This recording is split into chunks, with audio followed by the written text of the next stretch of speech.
ప్రభునందు ప్రియులారా,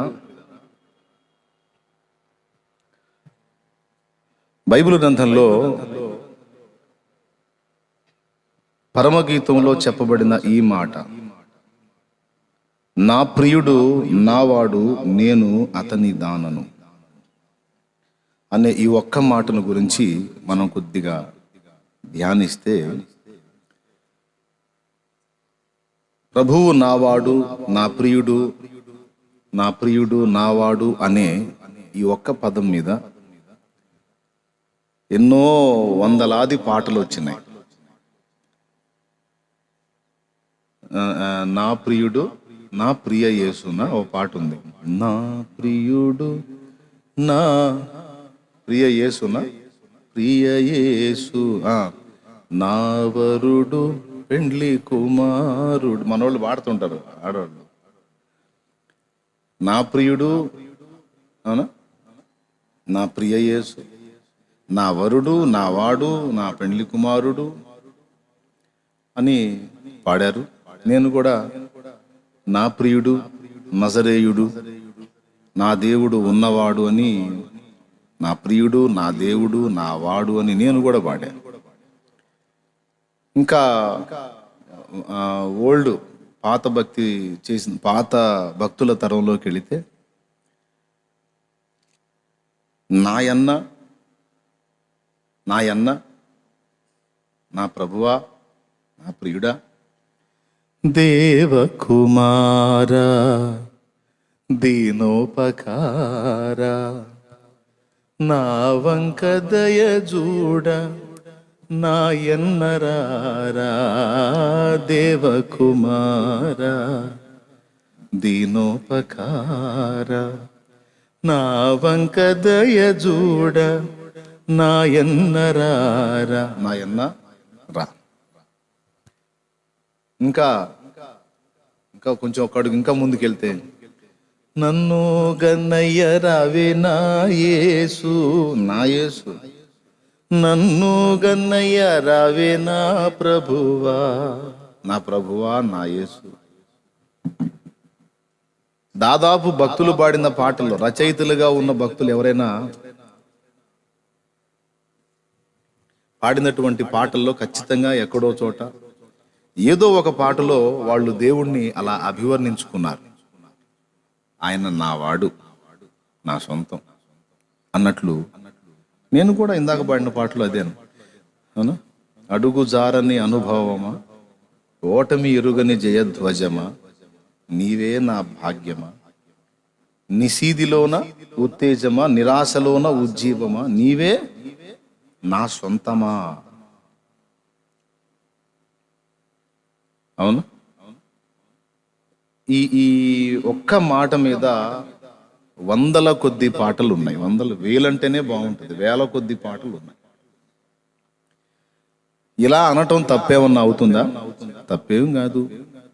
ఆయన నా ప్రియుడు. కొంతమంది అయితే ఇంకా నా ప్రాణ ప్రియుడు, నా ప్రాణ ప్రియుడ నా యేసయ్యా అని ఒక భక్తుడు పాడాడు. అవునా, అట్లా చాలా పాటలు ఉన్నాయి. తప్పు లేదండి. ఆయన మన ప్రియుడే, మన వాడే, మన సొంతం, మనకు అనుగ్రహింపబడి ఉన్నాడు. ఏలయనగా మనకు శిశువు పుట్టెను, మనకు కుమారుడు అనుగ్రహించబడెను, ఆయన భుజముల మీద రాజ్య భారం ఉండును. మనకు కుమారుడు, మనకు శిశువు పుట్టెను అంటే మనకెట్లా పుడతాడండి? శిశువు పుడితే, ఇప్పుడు నాకు శిశువు పుట్టాడు, నా భార్యకు శిశువు పుట్టాడు, లేకపోతే నేను నా భార్య మేమిద్దరం మాట్లాడుకుంటా మనకు శిశువు పుట్టెను అనొచ్చు. కానీ ప్రవక్త ఏమంటున్నాడు? అందరినీ సమష్టిగా కలిపి మనకు శిశువు పుట్టెను. మనకు శిశువు ఎట్ట పుడతాడు? ఎవరో ఒకరికి పుడతాడు, అందరికీ శిశువు ఎట్ట పుడతాడు? మనకు శిశువు పుట్టెను అంటే అర్థం ఏంటంటే మనందరికీ కలిపి శిశువు పుట్టెను, లేకపోతే మనలో ఇద్దరికి శిశువు పుట్టిందని కాదు. మనందరిని రక్షించుట కొరకు దేవదేవుడే శిశువుగా భూమి మీద పుట్టెను. మనకు శిశువు పుట్టెను అంటే మన కొరకు ఒక శిశువుగా ఆయన పుట్టాడు. ఏలయనగా మనకు కుమారుడు కొంచెం క్లారిటీ ఇస్తున్నాడు. కుమారుడు అనుగ్రహించబడిన మనకు కుమారుడా, లేకపోతే దేవుని కుమారుడు మనకు అనుగ్రహించబడ్డాడా? అంటే దేవుని కుమారుడు మనకు అనుగ్రహించబడ్డాడు కాబట్టి ఆయన మన కొరకు పుట్టాడు, మనకు అనుగ్రహించబడ్డాడు కాబట్టి ఆయన మనవాడు. కాబట్టి మనం ఈ పాటలు పాడటం తప్పేమీ కాదు. అయితే 100లో 88%, 12% మినహాయించి 88% మంది ఈ ఏందిరా అది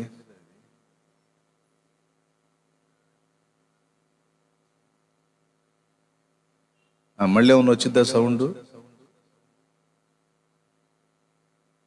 సరే, 100లో 88%, బాగా వినండి, ఎక్కువ సమయం లేదు కాబట్టి సింపుల్గా చిన్న సందేశం ఇచ్చి ముగిస్తా. 88% మంది ఈ పాటలు పాడేవాళ్ళు, పాడుతున్నోళ్ళు, గతంలో పాడినోళ్ళు అందరూ కూడా ఒక 12% మినహాయించి 88% మంది ఇప్పుడు మనం చదువుకున్న వచనంలో ఆ ఒక లైన్లో సగంలోనే ఆగిపోయారు. మిగిలిన సగం ఎక్కువ శాతం మంది పట్టించుకోవాలి. నా ప్రియుడు నావాడు అక్కడ ఆగారు. కానీ ఆ తర్వాత ఇంకొక లైన్ ఉంది, నేను అతని దానను. నా ప్రియుడు నావాడు, నేను అతని దానను. ఒక్క మాట అదే పరమగీతంలో 7:10 చదవండి.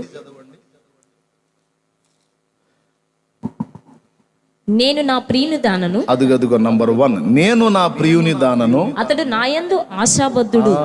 అతడు నాయందు ఆశాబద్ధుడు. ఇక్కడే ముందంటుంది ఏమనంటే నేను నా ప్రియుని దానను. ఇక్కడేమో నా ప్రియుడు నావాడు, నేను అతని దానను. అక్కడేమో నేను నా ప్రియుని దానను, ఆయన నాయందు ఆశాబద్ధుడు. ఇక్కడ దేవా నీవు నా సొంతమయ్యావు, నీవు నా వశమయ్యావు, నీవు నా వాడవయ్యావు అని మనం పాటలు పాడుకుంటున్నాం, పరవశించిపోతున్నాం. ఆ సప్పుడు మీరేం పట్టించుకోవాకండి, తగలబడ్డా మీరేం పట్టించుకోవాకండి. దేవునికి స్తోత్రం కలుగును గాక. హల్లెలూయా. ఒకసారే కదా సప్పుడు అయితే కొత్తగా ఉండేది మనకి. ఓకేనా? నేను చెప్పే మాట మీదనే మనసు పెట్టండి, ఎందుకంటే ఇది ఒక ముఖ్యమైన సంగతి కాబట్టి సైతాన్ గాడు కొంచెం అల్లాడుతుంటాడు. ఏదో రకంగా ఈ పాయింట్ మీ మైండ్లోకి పోకుండా చేస్తుంటాడు. కానీ ఎట్టి పరిస్థితుల్లో మీ మైండ్లోకి పోవాలి ఈ మాట. ఎందుకంటే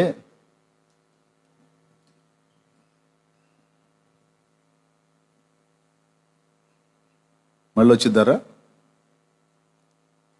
వాడు అంతే ఊపుతున్నాడు, మళ్ళీ వస్తుంది. స్తోత్రం చెప్పండి అందరూ గట్టిగా. హల్లెలూయా. నిజంగా దైవభక్తి సాధన యథార్థంగా చేయాలి, పరాకాష్ఠ స్థాయికి వెళ్ళాలి, లోతైన ఆత్మీయ అనుభవంలోకి వెళ్ళాలి అని కోరిక కలిగిన వాళ్ళు ఈ మాట దయచేసి స్వీకరించండి. మీరు క్రొత్తగా వచ్చేవారు కాదు, ఆత్మీయంగా ఎదిగిన వాళ్ళు, దేవుని పనిలో నాతోటి పాలి భాగస్తులు గనక మీరు దీన్ని వినగలరు, ఈ ఆత్మీయ ఆహారాన్ని తినగలరన్న ఆశతో నేను ఈ మాట చెప్తున్నా. సగంలోనే ఆగిపోయారు, మిగతా సగం పట్టించుకోలేదు.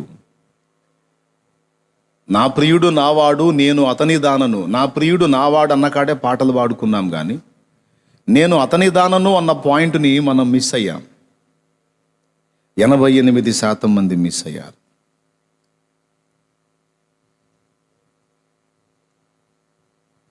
ఆయన మనకు వశమయ్యాడు, మన వాడయ్యాడు అని చెప్పేటప్పుడు దేవుడు ఒక మాట అడుగుతున్నాడు, నేను నీ వాణ్ణి కావాలి అనే వచ్చాను భూమి మీదికి, మరి నీవు కూడా నా వాడవు కావాలి కదా, నీవు కూడా నా దానవు కావాలి కదా.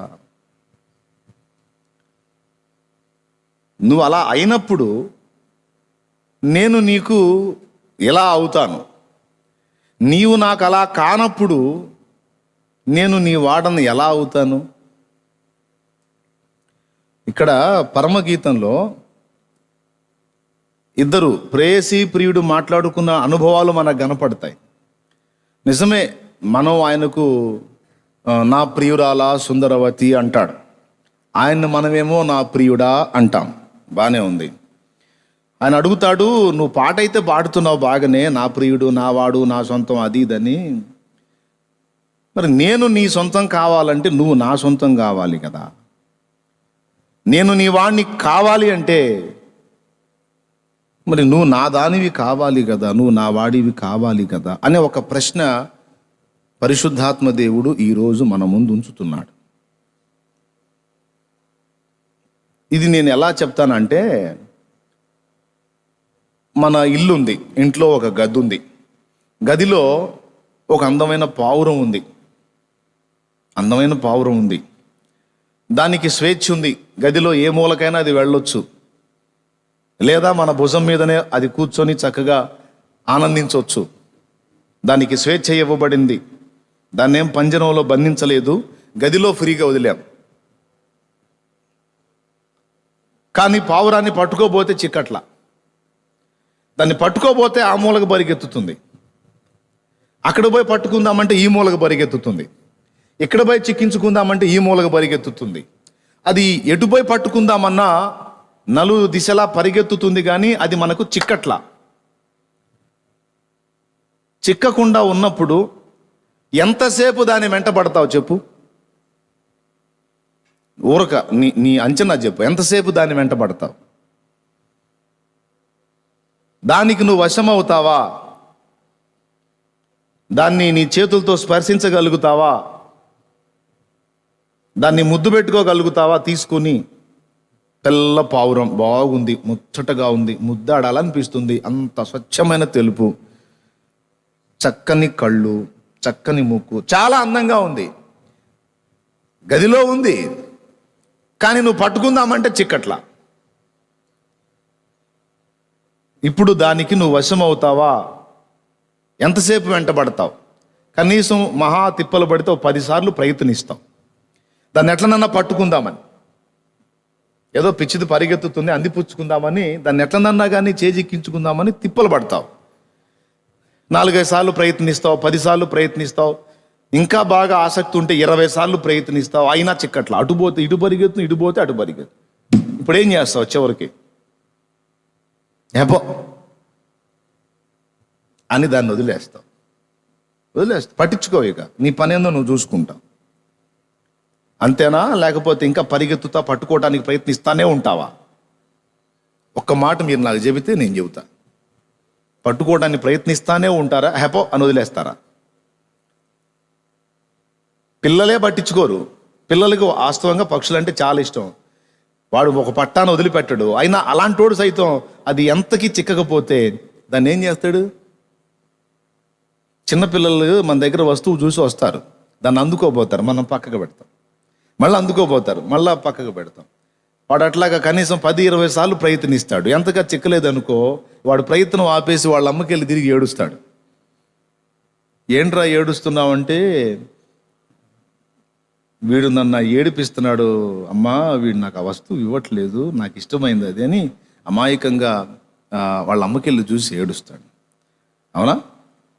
అంతేగాని ఇచ్చిందాకా ప్రయత్నం చేస్తానే ఉంటాడా? మనమేమో 1-2 సార్లు అందిపుచ్చుకోవడానికి చూస్తాం, అందకపోతే వదిలేస్తాం. పిల్లోడు పట్టి అట్ట కాదు, ఒక పట్టాను వదలడాడు. అయినా సరే వాడు కూడా ప్రయత్నించి విసుగు చెందినప్పుడు వదిలేస్తాడు దాన్ని.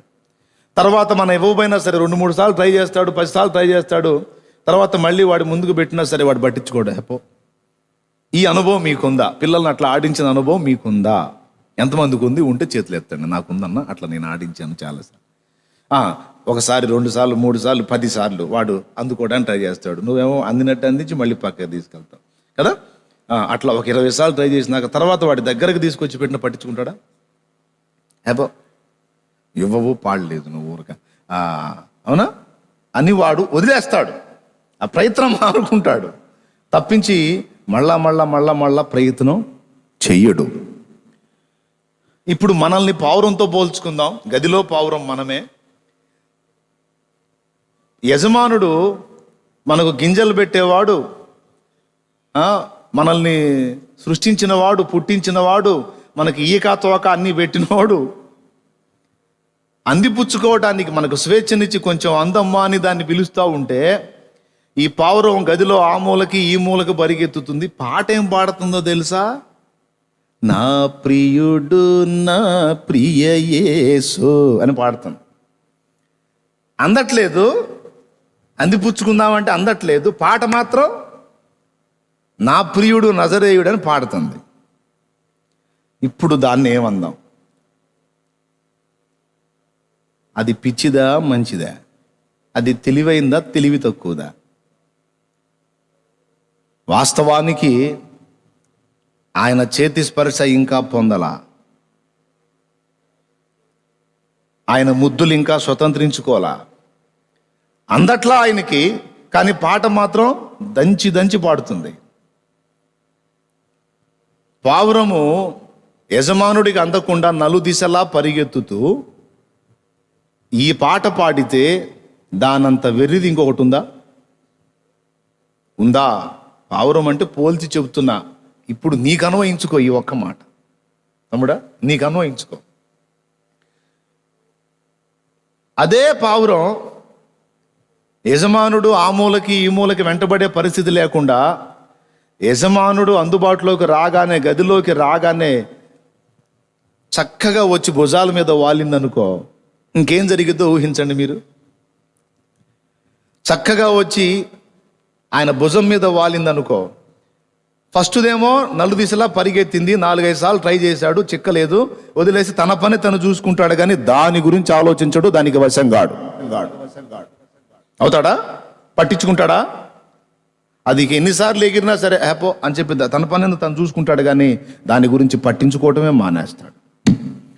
కానీ గదిలోకి యజమానుడు రాగానే చక్కగా ఎగురుతూ పావురం వచ్చి భుజం మీద వాలి ఆయనకు సమీపంలో ఉందనుకో, చక్కగా నవ్వుతాడు, దాన్ని ప్రశంసిస్తాడు, ఆ చేతుల్లోకి ఆ వేలిట పెడతాడు, అది ఎక్కుతుంది, తీసుకుంటాడు, దానికి 100 ముద్దులు పెడతాడు. ఎంత ఇష్టమే నేనంటే నీకు, ఎంత మక్కువ, ఎంత ప్రేమ, అసలు బెదురు భయం లేకుండా, ఏ బిడియం లేకుండా అలా ఆగొచ్చి వాలేసింది అని దాన్ని చేతల్లోకి తీసుకుని దాన్ని ముద్దాడటమే కాకుండా, తన చేత్తో నిమరటం కాకుండా, స్పర్శించటమే కాకుండా, దాన్ని కడుపు చూసి దానికి ఆహారం పెట్టి దానికి నీళ్లు తాపి ఇక దాన్ని పక్కకు పంపించడు.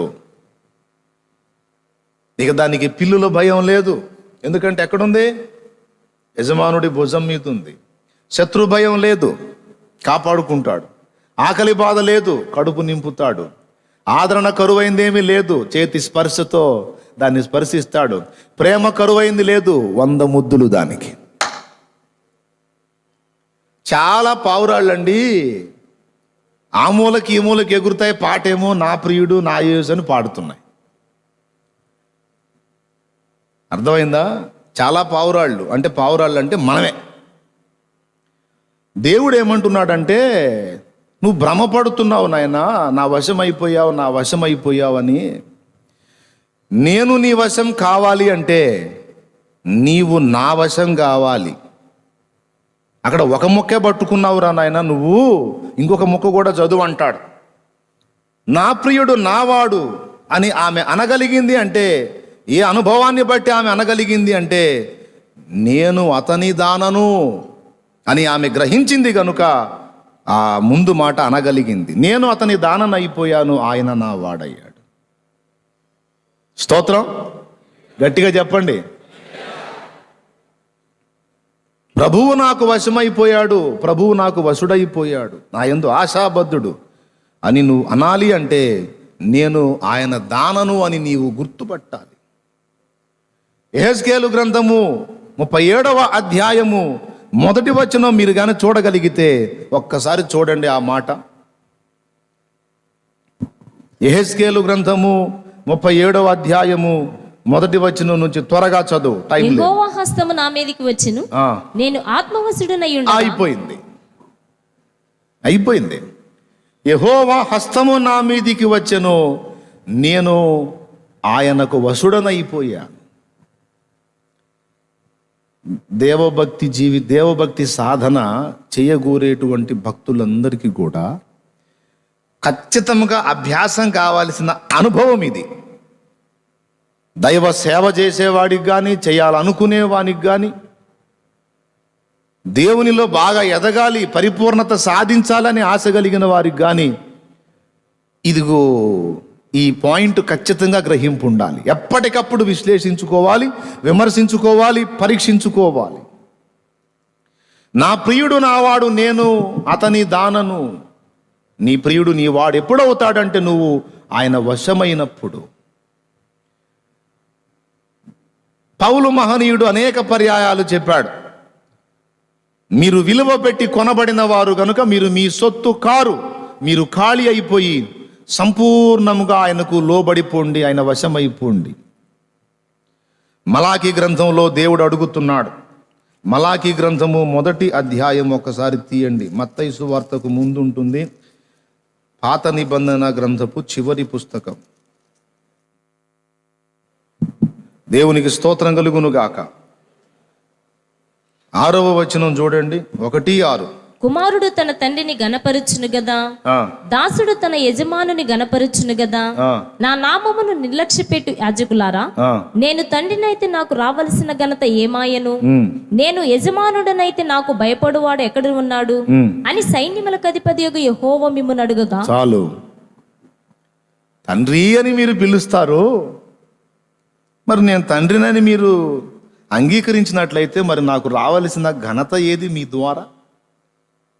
యజమానుడా అని మీరు నన్ను పిలిస్తే మరి నాకు చెందవలసిన విధేయత ఏది? నాకు లోబడాల్సిన అనుభవం ఏది మీ దగ్గర? నాకు రావాల్సిన ఘనత ఏది? పిలవటమేమో యజమానుడా అంటున్నావు, నువ్వు ఎక్కడ లోబడ్డావు నాయన నాకు యజమానుడా అని? తండ్రి అని నువ్వు నన్ను పిలుస్తున్నావు, కుమారుడిలాగా ఎక్కడ వ్యవహరించావు? నువ్వు నన్ను ఎక్కడ ఘనపరిచావు? నీ చర్యల చేత నన్ను విసికించితివి కదా, నీ చర్యల చేత నన్ను అవమానపరచుంటివి కదా అంటాడు. రాజు అనే పదం మీద ఎన్ని పాటలో పాడుకున్నాం. నా యేసు రాజా, తర్వాత రాజా నీ భవనంలో, అలాగే యేసయ్యను రాజుగా అభివర్ణిస్తూ ఎన్ని పాటలు ఉన్నాయి. రాజుల రాజు అని ఒక ఆయన పాడాడు. యేసు రాజుగా వచ్చుచున్నాడు అని ఒక ఆయన పాడాడు. ఈ రాజు యేసయ్యను రాజుగా అభివర్ణిస్తూ ఇన్ని పాటలు ఉన్నాయి. మళ్ళా నేను రాజును అని మీరు అన్నారు, అసలు మీలో నా పరిపాలన ఎంత జరుగుతుంది? నా ప్రభుత్వం, నన్ను ప్రభువా అన్నారు. ప్రభువు అంటే ప్రభుత్వము జరిగించువాడు. అసలు ఎంతవరకు నా ప్రభుత్వానికి మీరు లోబడ్డారు? వరుసగా ఈ 2 మాటలు అడిగినోడు ఆ మాటలు మాత్రం అడగడా? నేను తండ్రిని అని మీరు పిలుచుచున్నారే, మరి తండ్రిగా నాకు రావాల్సిన ఘనత ఏది? కుమారుడా, కుమారి, యజమానుడా అని పిలుస్తున్నావే, మరి దాసుడు యజమానుడికి ఇచ్చే ఘనత, గౌరవం మీరు నాకు ఎక్కడిచ్చారు నాయనా? మీ చిత్తము, మీ మనస్సుకు తోచినట్లెల్లా మీరు నడుచుకుంటూ, మీ యొక్క శరీర సంబంధమైన మనసు అధీనంలోకి వెళ్ళిపోయి దాన్ని అనుసరించి మీరు అడుగులు వేస్తూ పాటలేమో ఇటు తిప్పి పాడతారా? అవి అబద్ధాలు కాదా అని దేవుడు అంటున్నాడు. నేను కాదండోయ్, నన్ను కూడా అంటున్నాడు, మిమ్మల్ని కూడా అంటున్నాడు. మన అందరం ఆలోచించుకోవాలి. దీనివల్ల ఏం జరుగుతుందంటే మనల్ని మనం మోసగించుకోవటం తప్ప మనకు లాభము కలుగదు, మేలు కలుగదు. దేవుడు అంటాడు, నీవు లాభము పొందునట్లు, నీవు మేలు పొందునట్లు నా వశుడవగునట్లు జాగ్రత్త తీసుకో, నా వశురాలు వగునట్లు జాగ్రత్త తీసుకో. నేను నీ వశం అవటానికి ఇష్టపడుతున్నాను, కానీ నువ్వే నా వశంగా అవటం లేదు. అందకుండా తప్పించుకొని తిరుగుతున్నావు. అదేమంటే పాటలు బాగానే పాడుతున్నావు, అది ఎక్కడొచ్చావు నువ్వు నాకు అందుబాటులోకి? ఎక్కడ నా వశమయ్యావు? నీ బుర్రకు దోచినట్టల్లా నువ్వు చేస్తావు, మళ్ళా ఆయన నా వశుడు అంటావు. అంటే దీని అర్థం ఏంది అసలు? అంటే నీకు చెంచలాగా నేనైపోయానా? స్ట్రైట్గా మాట్లాడుతున్నానండి. దేవుని ఫీలింగ్ అంటే ఎట్లా పెట్టుకున్నావు నాయన, నన్ను శంకలో పెట్టేసుకున్నావా సంటిపాపలాగా? ఎలా ఊహించుకుంటున్నావు నీవు నన్ను? అంటే నీకు ఇష్టం వచ్చినట్టల్లా నన్ను వాడేద్దాం అనుకుంటున్నావా? నువ్వు ఎట్లా పడితే అట్లా ప్రయాణం చేసి అట్లెల్లా నన్ను కూడా తీసుకెళ్దాం అనుకుంటున్నావా? అట్లా కుదరదు. నేను నీ వశుడను కావాలి అంటే నీవు నా వశుడవు కావాలి. యెహెజ్కేలు అన్నాడు, యెహోవా హస్తము నా మీదికి రాగా నేను ఆత్మవశుడనైతి. అంటే ఆత్మవశుడైన వాడు ఏమవుతాడండి? ఒక్కసారి ప్రకటన గ్రంథము 1వ అధ్యాయం కూడా తీసుకో తొందరగా. ప్రకటన గ్రంథము 1వ అధ్యాయము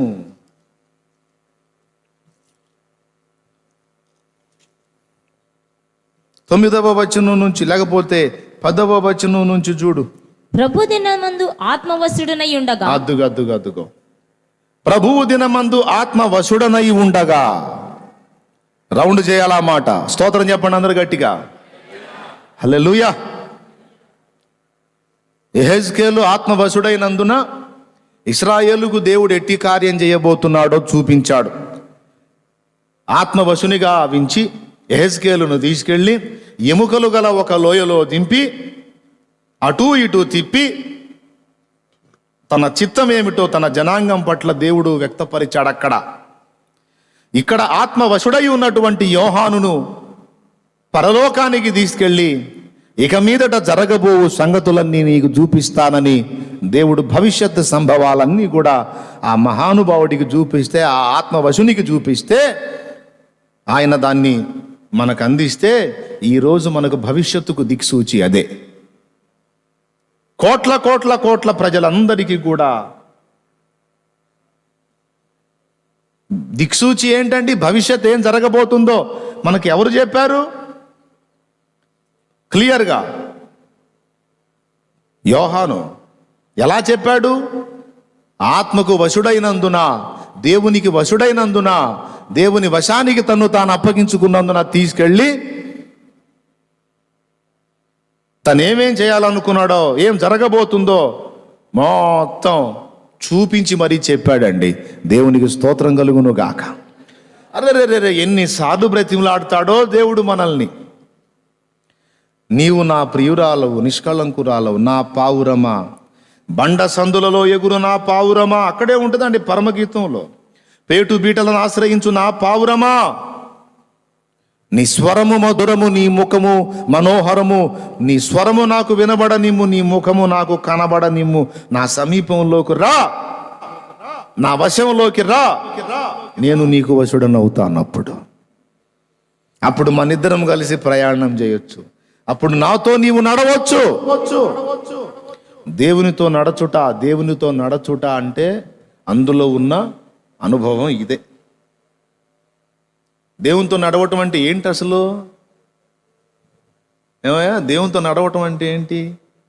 హనోకు దేవునితో నడచెను, నోవహు దేవునితో నడచెను, మోషే దేవునితో నడచెను, అబ్రహాము దేవునితో నడచెను అని చదువుకున్నాంగా. దేవునితో నడవటం అంటే ఏమిటి? ఒక వ్యక్తితో కలిసి నడవాలి అంటే ఇక మన స్వచిత్తాన్ని సిలువ వేయాలి. మన స్వచిత్తానికి, మన సొంత ఇచ్చలకు విలువ లేకుండా విధేయత చూపితే ఆ ముందు వెళ్ళే ఆయనకి అప్పుడు నడక సాధ్యమైద్ది. ఏమయ్యా, ఆయనతో ఒక దారి మనదొక దారి అయితే ఇక ఆయనతో కలిసి నడచను అన్నట్టు ఉంటుందా? ఆ మాట సరిపోద్దా? ఆయన ముందెళ్తుంటే నేను వెనక నడిస్తే, ఇప్పుడు షాలేమన్న అనేవాడు ముందు పోతున్నాడు, ఈ విజయ్ అనే బ్రదర్ వెనకొస్తున్నాడు అనుకో, నేను షాలేమన్నతో నడుచుచున్నాను అంటే సరిపోయిద్ది. నేనేమో ఒంగోలు రూట్ పోతే ఆయన గుంటూరు రూట్ పోయి నేను షాలేమన్నతో నడుచుచున్నానంటే మైండ్ బాగున్నాడు ఎవడైనా నమ్ముతాడా? ఆయన షాలేమన్నతో నడచుట అంటే ఏంటి? ఇక ఆయన సొంత చిత్తంగా వెళ్ళటం కాదు, పూర్తిగా నా వశుడైపోయి నేను ముందెళ్తుంటే నా వెనక రావ. అది దేవునితో నడిచే అనుభవం అంటే. నోవహు దేవునితో నడచెను, అంటే సర్వసంగ పరిత్యాగం చేసి నడవటం కాదు. భార్య ఉంది, 3 కొడుకులు ఉన్నారు, వాళ్ళకి పెళ్ళిళ్ళైనాయి, కోడళ్ళు వచ్చారు. కుటుంబ వ్యవస్థ ఒక రాజయోగిలాగా హైందవ సంప్రదాయంలో 4 ఘట్టాలుగా అభివర్ణిస్తారు మనిషి జీవితాన్ని. మొట్టమొదటిది బ్రహ్మచర్యం. బ్రహ్మచర్యం ఎందుకంటే వాడు విద్య అభ్యసించి ఏదో ఒక విద్యను నేర్చుకొని మరి వివాహితుడైతే భార్య బిడ్డల్ని పోషించుకోవాలి కదా. గనుక బ్రహ్మచర్యాన్ని పాటించి ఆ తరువాత విద్యను అభ్యసించిన తరువాత వివాహితుడవుతాడు. వివాహానికి ముందున్న అనుభవాన్ని బ్రహ్మచర్యం అన్నారు. వివాహం అయిన తరువాత ఇక భార్యా పిల్లల సంసార జీవితాన్ని గృహస్థాశ్రమం అంటారు. ఏంటిది? గృహస్థాశ్రమం అంటే గృహస్థుడు అయిపోయాడు, కుటుంబీకుడు అయిపోయాడు, సంసార సాగరంలో ఉన్నాడు. తర్వాత పిల్లల్ని కానీ కొంచెం పెద్దయి కొద్దిగా తనకి వృద్ధాప్య ఛాయలో లేకపోతే కొంచెం ఏజ్ మారిన అనుభవాల్లోకి వచ్చినప్పుడు కొద్దిగా ఆధ్యాత్మిక చింతన బయలుదేరిద్ది.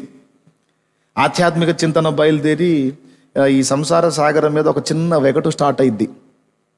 వెగటు స్టార్ట్ అయ్యి కాస్త దైవాన్వేషణ మొదలు పెడతాడు. ఆ దైవాన్వేషణలో కాస్త ఇంటి దగ్గర గడుపుతాడు, కాస్త ఏకాంతంగా దైవాన్వేషణలో గడుపుతాడు. దీన్ని వానప్రస్థం అంటారు. బ్రహ్మచర్యం, గృహస్థాశ్రమం, వానప్రస్థం. కాస్త కుటుంబంతో గడుపుతాడు, కాస్త వెళ్ళి దైవాన్వేషణలో ఉంటాడు. కొంతమంది ఏమో కుటుంబం చేత జయించబడితేనేమో వెనక్కి వెళ్ళిపోతారు, పూర్తిగా ఇక ఆ గృహస్థాశ్రమంలోనే తనువు చాలిస్తాడు. కొంతమంది ఏం చేస్తారంటే ఈ వానప్రస్థంలో బాగా దైవ చింతన ఎక్కువైపోయి, దైవాన్వేషణ బాగా ఎక్కువైపోయి దేవుని స్పర్శ పొందుకున్న వాడైతే ఇక పూర్తిగా గృహస్థాశ్రమాన్ని వదిలేసి సన్యాసత్వంలోకి వెళతాడు. 4వది సన్యాసత్వం, సన్యాసము అంటారు. దేవునికి స్తోత్రం కలుగును గాక. హల్లెలూయా. ఇక సన్యాసత్వం అంటే ఇక సర్వసంగ పరిత్యాగం, వేసుకునే బట్టతో సహా మొత్తం వదిలేస్తాడు.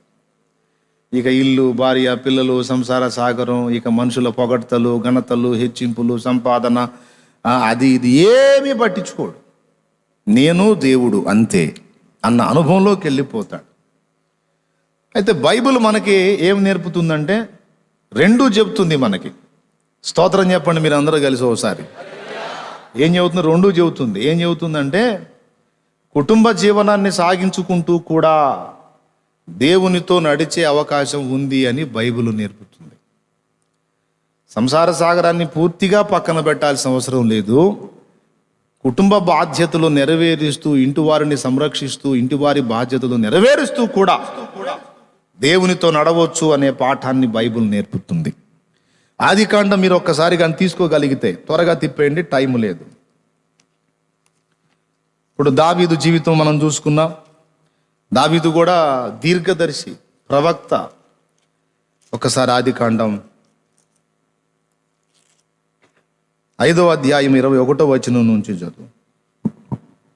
హనోకు 65 ఏండ్లు బ్రతికి మెతూషలాను కనెను. హనోకు మెతూషలాను కనిన తరువాత 300 ఏండ్లు దేవునితో నడుచు. అద్దుకో 65 ఏండ్ల వరకు హనోకు దేవునితో కలుసుకున్నాడో లేదో మనకు వ్రాయబడలేదు.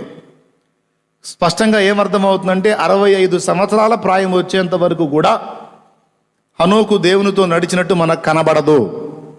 65 ఏండ్ల వయసు వరకు అంటే ఇప్పుడు నాకు కూడా 65 వచ్చిన దాకా ఆగుతానంటే అసలు మొత్తానికి పోతాం. ఎందుకంటే మనకు 300 ఏళ్ళు ఏడుంది ఆయుష్, 65 మనకి క్లైమాక్స్. కాబట్టి హనోకులాగా 65 ఏళ్లకు నడుస్తానని అప్పుడు కానీ నడుస్తాను అనుకుంటే ఇంక అప్పుడు ఏమి లేదు, ఇక పెట్టెలో పెట్టడమే. ఇప్పుడు మనుషులు దీర్ఘకాలం బ్రతికారు. 65 సంవత్సరాలు హనోకు దేవునితో నడవలేదు. తరువాత మెతూషెలను కనిన తరువాత ఒక ప్రత్యక్షత అందింది. తరువాత దేవుని నడిపింపులోకి వచ్చాడు. వచ్చినాక చూడండి 300 సంవత్సరాలు హనోకు దేవునితో నడుచుచు కుమారులను కుమార్తెలను కనెను. కుటుంబ జీవితంలో గృహస్థాశ్రమంలో ఉండి కూడా ఒకడు దేవునితో నడిచే అవకాశం ఉందా అంటే బైబిల్ చెప్తుంది ఉంది. నడవచ్చు. గృహస్థ జీవితం పాపమేం కాదుగా. దానికి భిన్నమైన వేరే మార్గాల్లోకి వెళ్తే అది పాపం. ఆ వేరే తప్పుడు మార్గాల్లోకి వెళ్లకుండా చక్కగా భార్యా పిల్లల్ని కూడా విశ్వాసులుగా చేసుకొని టోటల్ కుటుంబంతో కలిసి దేవుణ్ణి సేవించడం ఎంత గొప్ప సంగతి. ఇక హనోకు జీవితం చూసుకుంటే అక్కడే ఉంటుంది, జస్ట్ పక్కనే. హనోకు దేవునితో నడిచిన తరువాత ఏ వచనమో చెప్పాలిగా నువ్వు? 24 6వ అధ్యాయము 5:24. ఆ హనోకుది అయిపోయింది. నోవహుదు ఒకసారి చూడండి, 6వ అధ్యాయము 9వ వచనం చదువు తల్లి. నోవహు వంశావళి ఇదే. నోవహు నీతిపరుడును తన తరములో నిందారహితుడనై ఉండెను. అద్దుగో. ఆ తర్వాత నోవహు దేవునితో కూడా నడిచిన వాడు. అదుగో, నోవహు కూడా ఫ్యామిలీ ఉంది, భార్య, 3 పిల్లలు, కోడళ్ళు, కుటుంబం ఉంది. కానీ నోవహు కుటుంబాన్ని కలిగి ఉన్నప్పటికీ, తనకంటూ సొంత ఇష్టాలు సొంత చిత్తాలు ఉన్నప్పటికీ వాటన్నిటినీ మిగిలిన వాళ్ళలాగా నెరవేర్చుకోవటానికి మనసు పెట్టలేదు. కానీ వాటన్నిటినీ త్యజించి విసర్జించి దేవుణ్ణి ప్రేమించి నేను దైవ చిత్తానుసారంగా ప్రయాణం చేయాలని దేవుని చిత్తానికి తన్ను తాను అప్పగించుకొని దేవుడు ముందు వెళితే వెనక నేను ఆయన వెంటబడి వెళతాను అన్నట్లుగా నడుచుకున్నారు. దేవునితో నడచుట అంటే దేవుని వశమగుట. ఇక మన బుర్రకు తోచినట్లు మనం ఇష్టం వచ్చినట్టు అడుగులు వేయడానికి లేదు. అలాగని దేవుడు ఎట్లా పడితే అట్లా తీసుకెళ్తాడన్న భయము అక్కర్లేదు. ఈ సంగతి మరి ఏ వయసులో అర్థమైందో ఏమో మాసిలామణి గారికి. సొంత నావ నడుపుకొని ఇసుగు పుట్టినట్టుంది. అది దరిచేరేటట్టు కనపడలా. నడి సముద్రంలో ఆగిపోయినట్టు అనిపించింది. విసుగు చెంది ఈ పాట ఎత్తుకున్నాడు. ఏమని? అయిపోయింది, ఇక నా నడిపింపంత నడి సముద్రంలో ఆగిపోయింది, ఇక నువ్వు నడిపించని పాట ఎత్తుకున్నాడు. పాట ఏంది?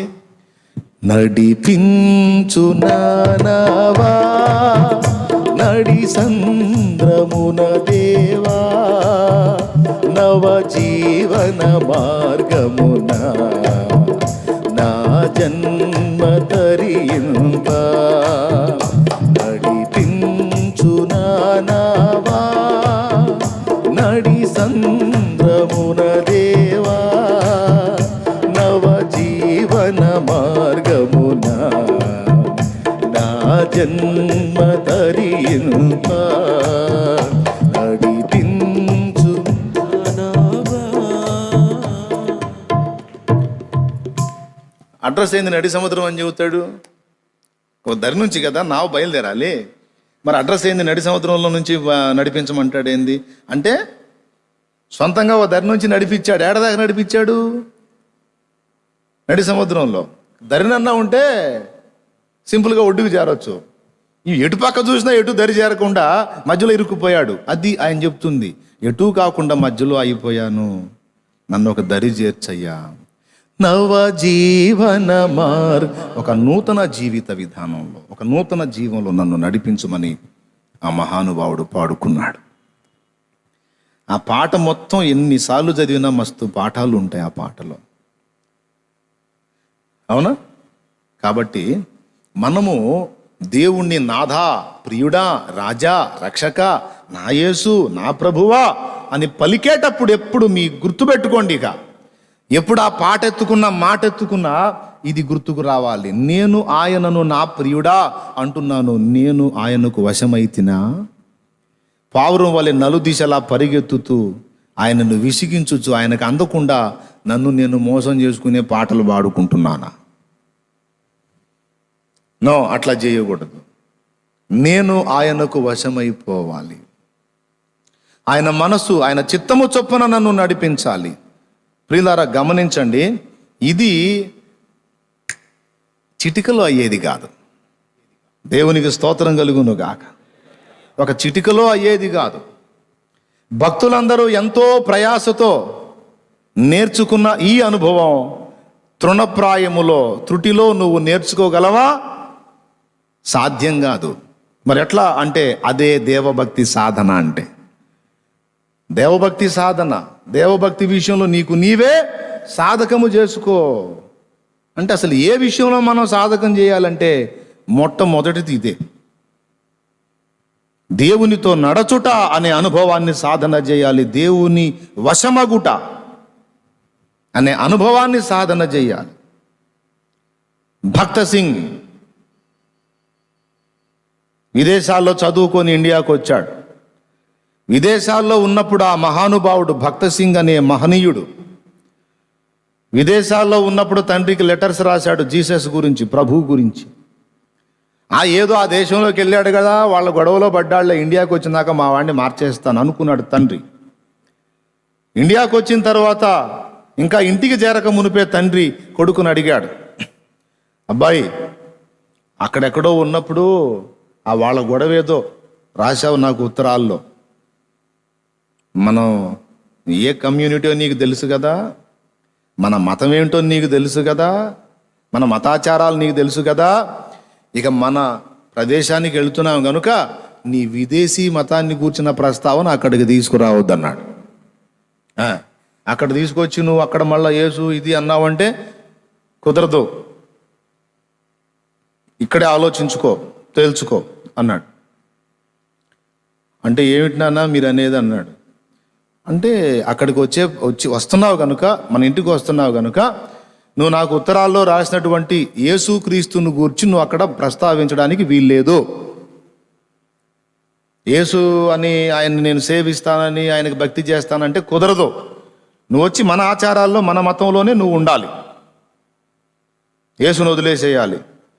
విదేశాల్లో పరిచయమైన యేసును అక్కడే వదిలేసే, ఇక్కడ కాదు అన్నాడు. అప్పుడు ఆయనే ఉన్నాడో తెలుసా, 100 మాట లేదు, ఒకటే మాట. శ్వాస తీసుకోకుండా మనిషి బ్రతకగలడా నానా అని అడిగాడు. బ్రతకలేడు, చచ్చిపోతాడు. యేసు లేకపోతే నేను కూడా బతకను, చచ్చిపోతాను. మరి ఏం చెప్తావో చెప్పు అన్నాడు. అట్లయితే ఇక్కడే ఆగిపోమన్నాడు. ఓకే, ఆగిపోతా. అగచాట్లు పడతావు, పర్వాలేదు. నీ గతి ఏమైందో తెలుసా? ఏమైనా పర్వాలేదు. ఏమైంది? లక్షలాది మంది హృదయాలలో నా ప్రభు ఆయనకు స్థానం కల్పించాడు. భక్త సింగ్ సహోదరులు, భక్త సింగ్ గారు లక్షలాది ఆత్మలను గెలుచుకోవడానికి కృపనిచ్చాడండి దేవుడు. ఆ మహనీయునికి స్వచిత్తంతోనో తండ్రి చిత్తంతోనో అడుగులేస్తే అసలు యేసు ప్రభుని వదిలిపెట్టి అందులో కలిసేవాడు. దైవ చిత్తానికి లోబడ్డాడు. నేను నీతో కాదు, నేను యేసుతో నడవాలి, దేవునితో నడవాలి. నాకు నువ్వు లేకపోయినా పర్వాలేదు, యేసును వద్దు అని నువ్వు అన్నావంటే నిన్ను కూడా పక్కన పెడతా అవసరమైతే. ఆయనే నా తల్లి, ఆయనే నా తండ్రి, నాకు ఇంకా ఎవరితో నిమిత్తం లేదు. యేసును ఒప్పుకుంటే నేను నీకు బిడ్డను, యేసు వద్దన్నావంటే నువ్వు నాకు వద్దు. ఎందుకంటే నీకు తెలియకుండానే నా ఆత్మని నాశనానికి తీసుకెళ్తావు. కాబట్టి ఇంకా నిన్నే దేవుని విషయంలో కూడా నిన్ను నేను రెస్పెక్ట్ చేశానంటే నీతో పాటు నేను కూడా అగ్నిగుండానికి రావాలి.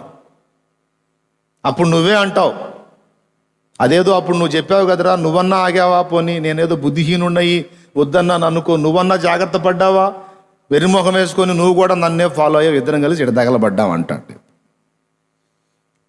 తెలుసది. కాబట్టి ఒక శరీర సంబంధంగా ఒక 100 సంవత్సరాల జీవితం కాదు, శాశ్వత జీవాన్ని స్వతంత్రించుకున్నట్లు అవసరమైతే నిన్ను కూడా నేను పక్కన పెడతా, యేసును మాత్రం వదిలిపెట్టను అన్నాడు. దేవునితో నడవటానికి ఇష్టపడ్డాడు కనుకనే చరిత్ర పుటల్లో నిలిచిపోయాడు మహనీయుడు. సాధు సుందర్ సింగ్ కానీ, భక్త సింగ్ కానీ, దేవదాసు గారు కానీ, ఇంకా ఏ భక్తులైనా, ఇప్పటి భక్తులు కానీ, గతకాలపు భక్తులు కానీ, ఎవరైనా దేవుని వశమై దేవునితో నడవడానికి ఇష్టపడినందున వారెంత లాభం పొందారండి. భక్త సింగ్ గారి కుటుంబీకులు అనుకొని ఉండొచ్చు, పోయాడు ఆ మతంలో కలిశాడు, ఏ దిక్కులేని చావో చస్తాడు, ఏ అనాథ శవమో అయిపోతాడులే, అట్లా అయ్యాడా? అమ్మ బాబోయ్, ఆ ఫొటోస్ చూశాను నేను. ఆయన శవపేటికి తీసుకెళ్తున్నప్పుడు, ఆయన భౌతికాయాన్ని తీసుకెళ్తున్నప్పుడు అసలు ఆ జనసమూహం అప్పట్లోనే అంతమంది ప్రజలు గ్యాదర్ అవ్వటం అంటే నాకు అసలు ఎంత ఆశ్చర్యమో అనిపించింది. వాళ్ళ సహోదరుడు సాక్ష్యం ఇచ్చాడు, కుటుంబ సభ్యులు సాక్ష్యం ఇచ్చారు. ఏదో ఒక అనాథలాగా అయిపోతాడు అనుకున్నది ఇంతమందిని ఆయన సంపాదించుకున్నాడని ఎంతో ఆనందంగా ఉంది. తర్వాత సహోదరుడు కూడా రక్షణలోకి వచ్చినట్టు తెలిసింది. తన జీవితకాలం దేవుని కొరకు అలాగా అంకితం అయిపోయిన మహనీయుడు భక్త సింగ్ గారు. ఇట్లా ఇప్పటి కాలపు భక్తులు, ఇక పాత నిబంధన క్రొత్త నిబంధన భక్తుల్లో మనం చూస్తే యెహెజ్కేలే కాదు, ఏలియా, ఎలీషా, అబ్రహాము, హనోకు, నోవహు, ఏ భక్తుడు, దానియేలు, ఏ భక్తుల పేర్లైనా నువ్వు తీసుకో, వాళ్ళందరూ కూడా దేవభక్తి సాధనలో దేవునితో నడిచిన అనుభవంలో ఇదిగో ఈ విషయంలోనే వాళ్ళు మనకు కనబడతారు. మనందరితో వారు మౌనంగా ఏం మాట్లాడుతున్నారో తెలుసా?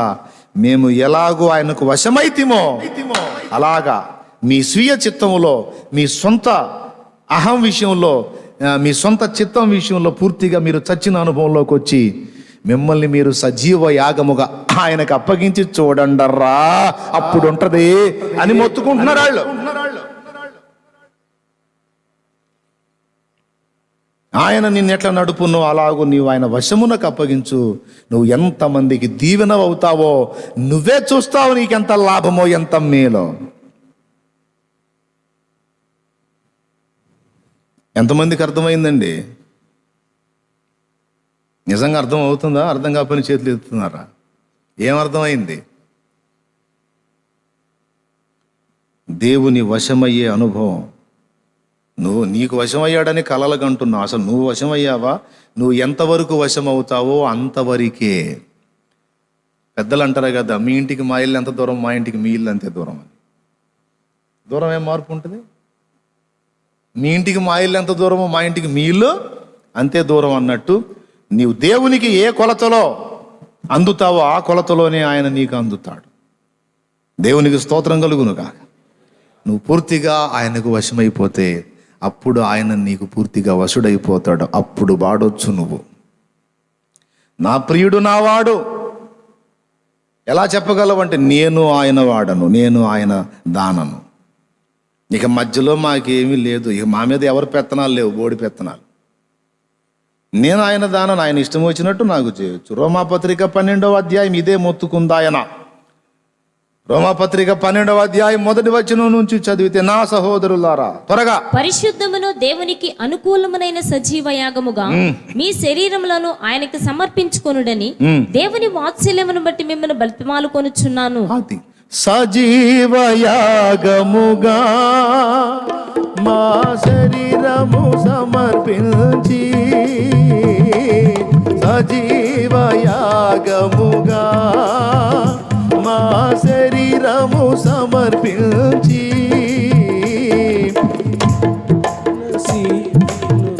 సంపూర్ణ సిద్ధి అన్నాడు చూడండి. ఆ మాట కోసం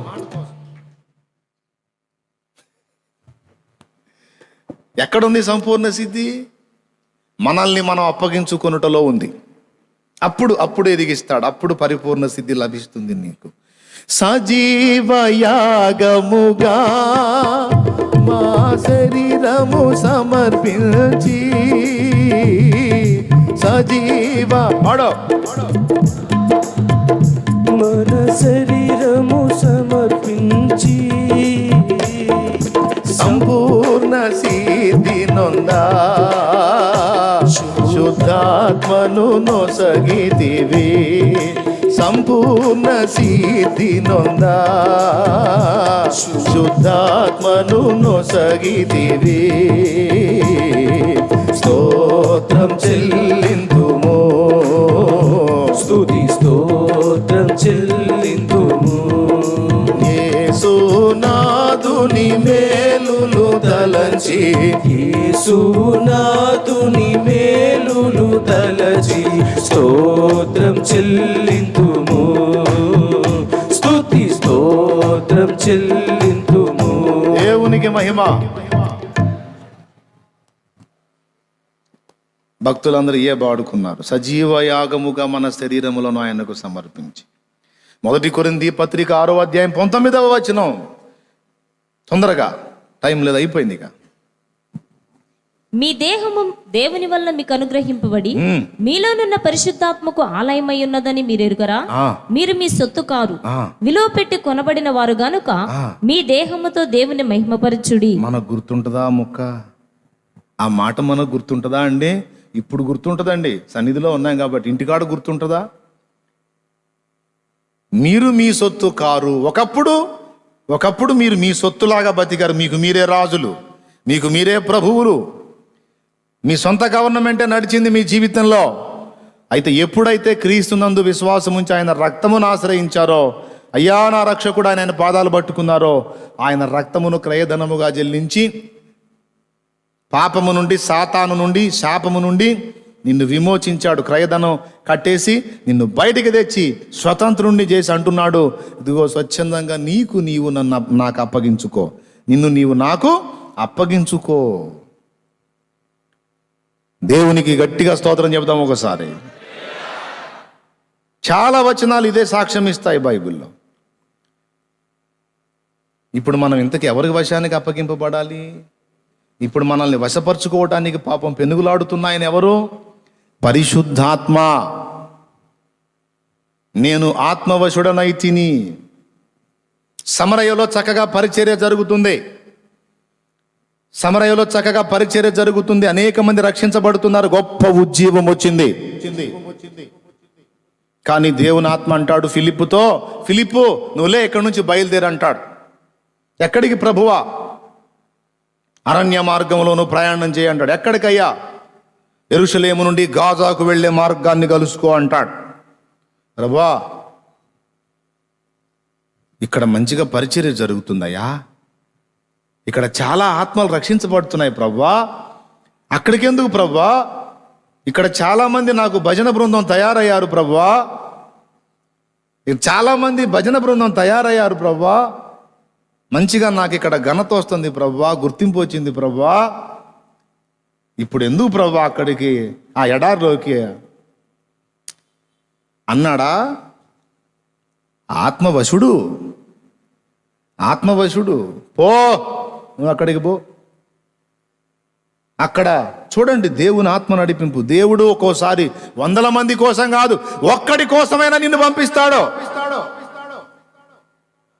నన్ను ఎందుకు పంపించావు?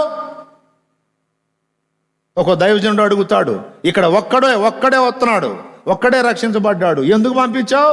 ఆ ఒక్కడి కోసమే నిన్ను పంపించింది, నోరు మూసుకో అంటాడు దేవుడు. ఆహా నేను మూసుకో నోరు, చాలా మంది దగ్గరికి పంపించు. ఆహా ఒకని విషయంలో నీవు విధేయుడు అయితే అప్పుడు 100ల సంగతి ఆలోచిద్దాం, ముందు కొంచెములో నమ్మకంగా ఉండవో అంటాడు దేవుడు. దేవునికి స్తోత్రం కలుగును గాక.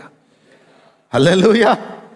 100ల మంది ముందు ప్రకటిస్తున్న ఫిలిప్పుని తీసుకొచ్చి ఒకడి కోసం పడిగాపులు కాసేటట్టు చేశాడు.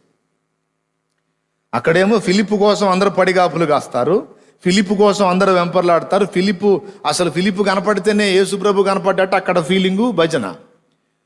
ఇక్కడికి పోయి ఒకడు కూడా ఆయన ఏమన్నా గౌరవించేవాడా? రోడ్డు పక్కన నిలబడ్డాడు ఒక బికార్ లాగా. డేవిడ్ బ్రైనార్డ్ సిటీలో వాక్యం చెప్పడానికి ఇష్టపడితే, సిటీలో సేవ చేయడానికి ఇష్టపడితే కోకొల్లలుగా ఆయన వెంబడించేవాళ్ళు. కానీ డేవిడ్ బ్రైనార్డ్ ఏమన్నాడో తెలుసా? నేను ఇక్కడ కాదు, ఎవరు వెళ్ళటానికి ఇష్టపడని స్థలానికి నేను వెళ్ళాలని వాళ్ళ మధ్యలోకి వెళ్ళాడు. రెడ్డి నీళ్ళ మధ్యలోకి వెళ్ళి అక్కడ దేవుని పనిచేశాడు. శామ్యుయల్ మోరిస్ బైబిల్ కళాశాలలోకి వెళ్ళినప్పుడు ఆ కళాశాల నాయకునితో అడిగాడు,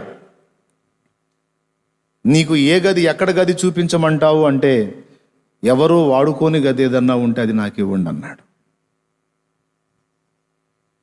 ఎవరికి పనికిరాని గది ఏదన్నా ఉంటే అది నాకు ఇవ్వండి అన్నాడు. వాళ్ళ హృదయం చూడు. దేవునికి స్తోత్రం కలుగును గాక. తమ్ముడా,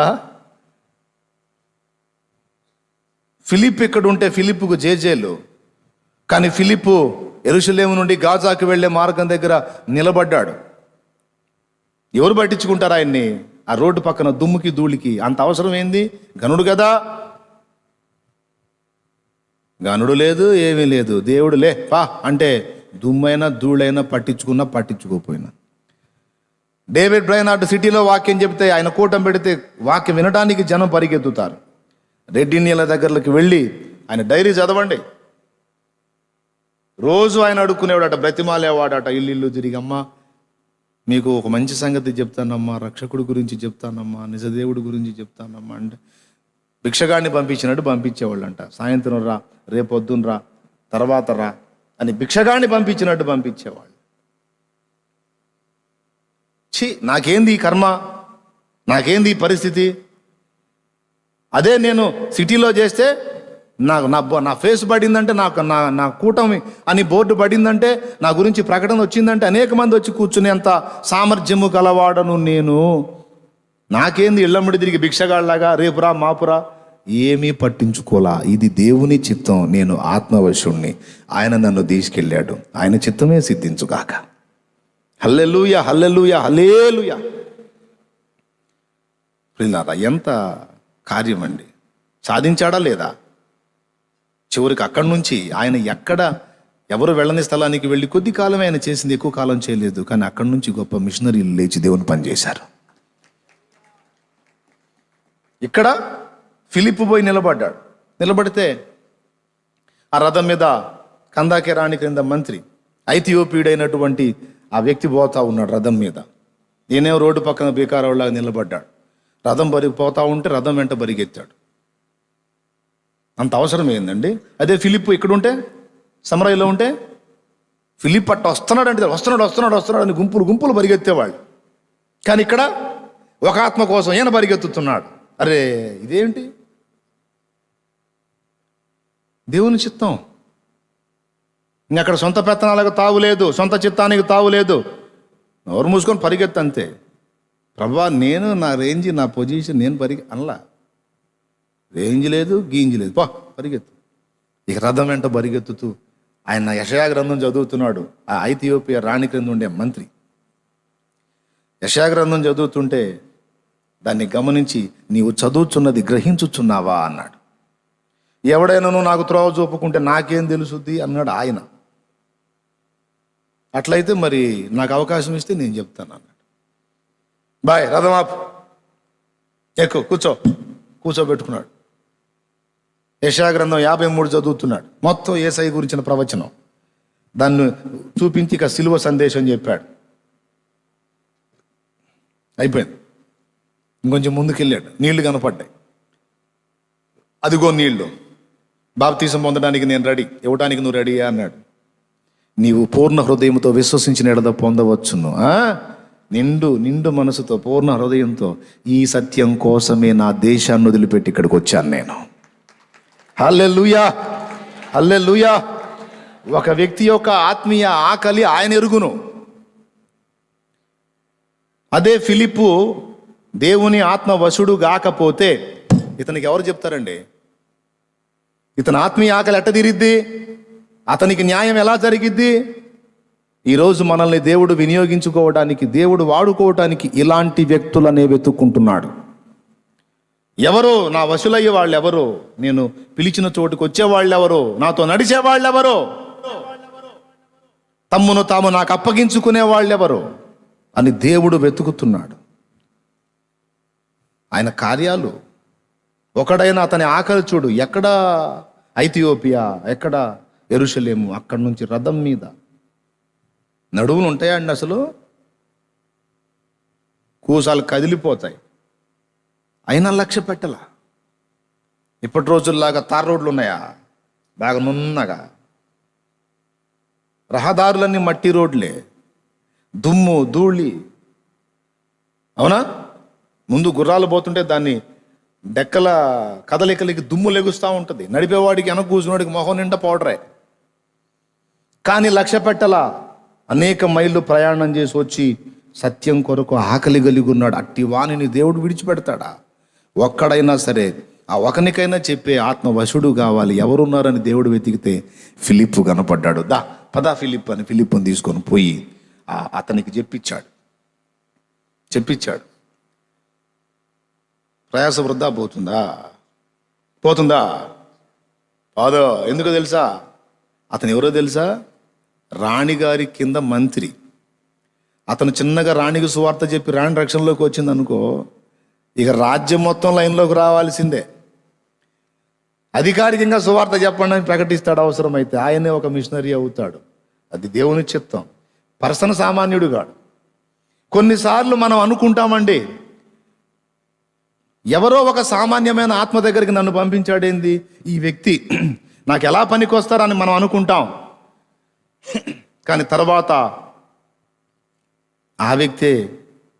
ఇది మీకు సింపుల్గా అర్థం కావాలంటే, ఎడ్వర్డ్ అనే ఒక సండే స్కూల్ టీచర్, ఆయన చెప్పుల షాపులో పనిచేసే ఒక అబ్బాయికి, ఒక 12 సంవత్సరాల వయసున్న అబ్బాయికి సువార్త చెప్పమని దేవుని ఆత్మచేత ప్రేరేపించబడ్డాడు. నేను ఒక సంఘం కట్టలేకపోతుని, ఒక పెద్ద పరిచర్య చేయలేకపోతుని, ఈ పిల్లలతోనే నా బతుకంతా తెల్లారిపోయేటట్టుంది, ఆ చిన్నవానికి చెప్పమని ప్రేరేపిస్తున్నాడని, సరేలే ఇదన్నా చేద్దాం అని ఆత్మకు లోబడి వెళ్ళాడు. ఆత్మకు లోబడి వెళ్ళాడు.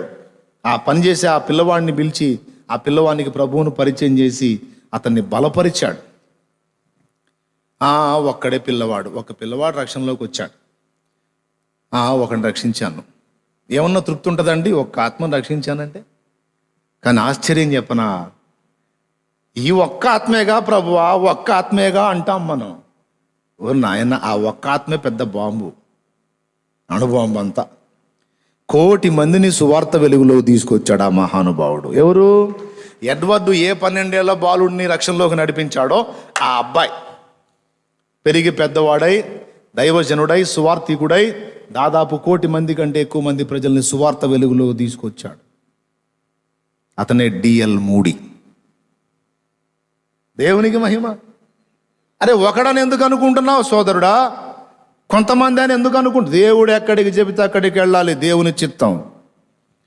నేను అందుకే సంఘానికి చాలాసార్లు చెప్తాను, నేను ఎంతవరకు ఇక్కడ ఉంటానో నా చేతుల్లో లేదు, అందినప్పుడు అందుకోవటమే మీరు. ఇక లెగురా, తట్టాబుట్టా, సర్దురా, బుజ్జోడా, ఇంకో ప్రాంతానికి వెళ్ళాలో నువ్వంటే మొత్తం సంకలో పెట్టుకొని పోతా. అట్లనే అప్పచెప్పుకున్నా.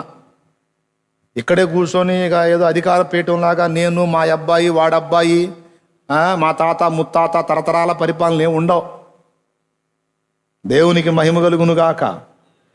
ఏర్పాట్లో ఉంటే నిజంగా వాళ్ళు, నేను ఆశించిన కొలతలో వాళ్ళు కూడా ఆత్మవశులైతే ఆ ఏర్పాట్లో వాళ్ళు ఉంటే ఇక్కడ నిలబడతారు. అందుకే నేనుగా వాళ్ళని తీసుకొచ్చి, ఇదిగో ఈడు మా పెద్ద పులి, ఈడు మా చిన్న పులి అని ఎవరిని చూపిలా నేను. దేవునికి స్తోత్రం. కారణం ఏంటంటే, వాడికై వాడు ఫలించాలి, వాడు దేవుని ఆత్మవశుడు కావాలి, వాళ్ళు దేవుడు ఆశించిన కొలత రావాలి. అప్పుడే ఆ కొలత వాడికి వచ్చినప్పుడే వాడు ఇక్కడ నిలవడానికి అర్హుడు. అంతేగాని నా అబ్బాయి అయినంత మాత్రాన వాడు ఇక్కడ నిలవడానికి నేను ఒప్పుకోను. ముందు దేవునికి స్తోత్రం కలుగును గాక. హల్లెలూయా. నేను ఒప్పుకోను. ఆ కొలత వాడు తెచ్చుకుంటే అప్పుడు ఆత్మ ఎవరిని నిలుపునో వాడే. ఒకవేళ పిల్లల మీద ప్లాన్ ఉందనుకో, వాళ్ళు విధేయులై ఆత్మవశులై భక్తి సాధన చేసి దేవునితో నడిచే అనుభవంలోకి వచ్చారనుకో, అప్పుడు వారిని బట్టి మందకు క్షేమం. ఆ అనుభవం వాళ్ళకి లేకపోతే మంద భ్రష్టు పట్టిద్ది. అందుకని అది కూడా దేవునికి అప్పచెప్పాను నేను. ప్రభుకు స్తోత్రం చెప్పండి. హల్లెలూయా. ఆత్మవశులమై ఆత్మ నడిపింపును బట్టి మనం ప్రయాణం చేయాలి.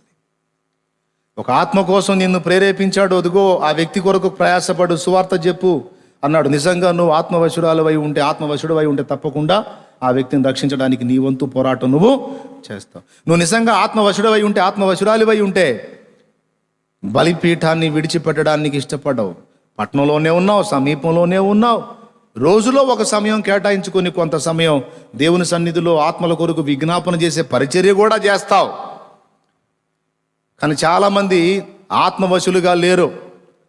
తమ మనస్సు వశులుగా, శరీర వశులుగా, ఇతరుల మనుషుల వశులుగా ఉన్నారు. అయిపోయింది, ముగింపు చెప్తున్నా వినండి. ఎక్కువమంది మనుషులకు వశమైపోయారు, వస్తువులకు వశమైపోయారు. దేవునికి వశులు అనే అంతస్తులోకి రాలా. ఇందులో లైవ్లో చూస్తున్న వాళ్ళు కూడా వినండి, అందరూ వినండి. మీరు ఎవరికి వశమై ఉన్నారో ఒకసారి ఊహించుకోండి. నిజంగా దేవుని ఆత్మవశులైతే నీ మనసెప్పుడు దేవుని సంబంధమైన సంగతులకు లాగుతూ ఉంటుంది. ఆయన సన్నిధి నీకు ఒక ఇంపైన సువాసన అనిపిస్తుంది. ఆయన సన్నిధి కొరకైన ఆకాంక్ష నిన్ను తొలుస్తూ ఉంటుంది. నువ్వు ఉండలేవు. ఎప్పుడు ఆ ఆకలితో రగిలిపోతూ ఉంటావు.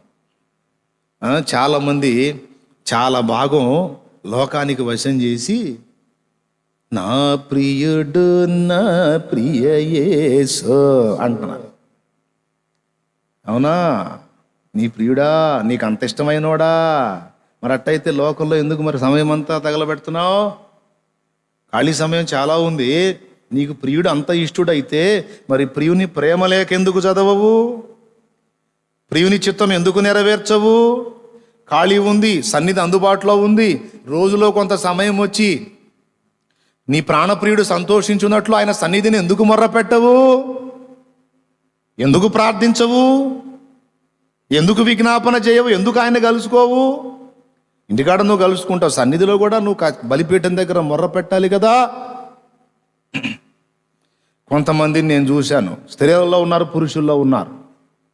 కొంతమందిని చూశా, ఏ కొంచెం వాళ్ళకి ఖాళీ పని ఉంటే పని చేసుకుంటారు, ఏ కొంచెం ఖాళీ దొరికినా వచ్చి ఇక్కడ పడి ప్రార్థన చేస్తూ ఉంటారు దేవుని సన్నిధిలో, ఆయన సన్నిధిలో. ఎంతమంది ఉన్నారండి అట్లాంటి వాళ్ళు? పాటలేమో ఆయన నా వశుడు, ఆయన నా సొంతం, నా వాడు, నా ప్రియుడు. నువ్వేమో అర్థం చేసుకో. దేవునికి మహిమ. హల్లెలూయా. రైట్ కాదు. మార్పు చెందాలి. మనం మార్పు చెందాలి.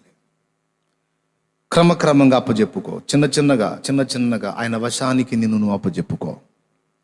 ఆయనకు లింక్ అయిపో. ఆయనతో నడు. దేవుని మహాకృపను బట్టి దేవుణ్ణి గుర్తెరిగిన ఆ రోజు నుంచి ఈ రోజు దాకా నా సాధన అదే. దేవునితో మనం నడిస్తే, సేవకుడికి అందరికీ చెప్తున్నాను, దేవునితో నడవటం నేర్చుకుంటే ఇక స్వీయ ఘనతను పట్టించుకోడు. వాళ్ళు 1000 మందిని కట్టారు, నేను 100 మందినే కట్టాను అనుకోడు. అవసరమైతే ఈ 100 మందిని కూడా వదిలిపెట్టి ఒక్కడి కోసం పోతా అనే ఫిలిప్పు లాగుంటారు. స్తోత్రం. ఇతరులతో పోల్చుకొని వాళ్ళు ఘనత పొందుతున్నారు, నేను కూడా ఘనత పొందాలా, అతన్ని మించి నేను కూడా పోవాలనే శరీర సంబంధమైన మనసు చేత ప్రేరేపించబడరు. స్వీయ ఘనతను, స్వీయ మహిమను లక్ష్య పెట్టరు. వారు ఎలా ఉంటారు అంటే డేవిడ్ బ్రైనార్డ్ వలె ఉంటారు. ఎలా ఉంటారు? డేవిడ్ బ్రైనార్డ్ వలె ఉంటారు. అన్ని అనుకూలంగా ఉన్న స్థలాలు అందరూ చేస్తారు. ఎవరు వెళ్ళని స్థలానికి నేను వెళ్ళాలి, ఎవరు ఇష్టపడని గది నాకు కావాలని శామ్యూల్ మోరిస్ అన్నట్టు, ఎవరు వెళ్ళడానికి ఇష్టపడని స్థలానికి నేను వెళ్ళాలి అని డేవిడ్ బ్రైనార్డ్ వెళ్ళినట్లు ఆత్మవశుడైన వాని అంతస్తు అలాగుంటుంది. ఆత్మవశుడైన వాని ఆలోచన విధానం అలా ఉంటుంది. దేవునికి స్తోత్రం కలుగును గాక. హల్లెలూయా. అలాగే అన్య స్త్రీలలాగా ఆత్మవశులైనటువంటి బిడ్డలు ఉండరు. వారి మనసు ఎప్పుడు సన్నిధి కొరకైన ఆకాంక్షతో రగిలిపోతుంది. పిచ్చాపాటి ముచ్చట్లు వారికి ఇష్టం ఉండవు. అనవసరపు కాలక్షేపాలు. సెల్ ఫోన్ అవసరమే, సెల్ ఫోన్లో వాక్యాలు చూడాల్సిన అవసరమే, కానీ అంతటితో ఆగం మనం. అది తర్వాత మన సమయాన్ని వేరే కోణంలో దోచుకుంటుంది. ఆత్మవశులైన వాళ్ళు అలాగా ఉండరు. దాన్ని ఎంతవరకు వినియోగించాలో అంతవరకే వినియోగిస్తారు. ప్రక్కన పెట్టేసి దేవుని సన్నిధిని ఆకాంక్షించి పరిగెత్తుతారు. ఎక్కడికి? ఆయన సన్నిధికి. ఆత్మవశుడై ఉంటే నీ కొలతలు వేరుగా ఉంటాయి. ఆలోచించుకో. పరిశుద్ధాత్మ నాకు నేర్పిన అనుభవం. నాయనా, నువ్వు చింతపడకురా, ఎవరికెళ్ళి చూడకు, నేను పిలిచింది నిజం, నేను నిన్ను వాడుకుంటాను. నీకు ఎంతమందిని ఆదివారం రోజు, ఈ రోజు కూడా 10 మంది 15 మంది పరిచర్యతో ప్రారంభించాను. ఒక్కరితో ఫస్ట్ ప్రారంభించింది. ఈ రోజు కూడా బలిపీఠం దగ్గరకు వచ్చేటప్పుడు నేనేం ఆలోచిస్తానో తెలుసా? ఈరోజు నేను ఎంతమందికి చెప్పవలసి ఉన్నదో వారందరినీ నడిపించు ప్రభువా, వారితో నీవు మాట్లాడు తండ్రి అని ప్రార్థన చేసుకొని వస్తా. ఎంతమంది నీ ప్లాన్లో ఉన్నారో, ప్రణాళికలో ఉన్నారో వారందరినీ నీవు సమకూర్చు. నేను ఈరోజు అందించే సందేశం ఎంతమందికి అందవలసి ఉన్నదో వారిని రప్పించు ప్రభువా. ఇక్కడ కూర్చున్నా, లైవ్లోకి వచ్చిన ఎంతమంది ఆ ప్లాన్లో ఉన్నారో వాళ్ళకే ఈ సందేశం అందిద్ది, అందరికీ అందదో. ఎవరు ఆ ఏర్పాట్లో ఉన్నారో అతడికే ఇది. అదే నా ప్రార్థన. గుంపులు పంపించాను నేను అనను. ఒకవేళ అలా పంపించి వాక్యం వినిపించడం ఆయన చిత్తం అయితే అడ్డగించుటకు నేనేవాడిని, కానీ అసలు ఆ లక్ష్యం ఉండదు. ఎవడు రాకుండా ఒక్కళ్ళు వచ్చినా సరే ప్రభువా నీవు చెప్పమన్నది చెబుతా, ఐఎమ్ రెడీ. అలాంటి మనస్సును మనం సాధన చేయాలి. దేవుడు లేచి వెళ్ళో అంటే వెళ్ళిపోవాలి. ఇక ఇక్కడి నుంచి భక్తుల అనుభవాలు మీరు కొంచెం ధ్యానించండి. ఏలియా నీ నడుము కట్టుకో, బయలుదేరు ఫలానా దగ్గరికి వెళ్ళిపో, చిత్తం ప్రభువా. ఎలీషా నువ్వు ఇలా చేయి, అలాగే ప్రభువా. మోషే నువ్వు పర్వతం కొండ మీదకి ఎక్కి అక్కడ మృతి పొందు, అలాగే ప్రభువా. చచ్చిపో, అలాగే ప్రభువా.